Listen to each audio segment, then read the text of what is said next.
ጤና ይስጥልኝ ክቡራትና ክቡራን ተመልካቾቻችን እንደምን አረፈዳችሁ። ገሃነሙ በአዛ ተጀምሯል። ትላንት ሌሊት ከ2 ሰዓት ላይ ሌሊት 2 ሰዓት ላይ እስራኤል በአዛ ላይ ጦርነት ከፍታለች። በአንድ ጊዜም ከ350 በላይ ሽብር ፈጣሪዎች ተደምስሰዋል። ከመሐከላቸውም 6 ከፍተኛ አመራሮች ከ1000 በላይ ቆስለዋል። ድብደባው ይቀጥላል። ሐማስ በአስቸኳይ ታጋቾቹ እንዲመልስ ተጠይቋል። አሜሪካም ይህን ድርጊት በጣም ደግፋለች።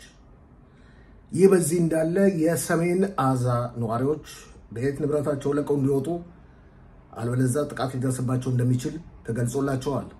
የእስራኤል መከላከያ ኃይል የእግር ጦርም ወይም የምድር ጦር አስፈላጊውን ዝግጅት እያደረገ ነው።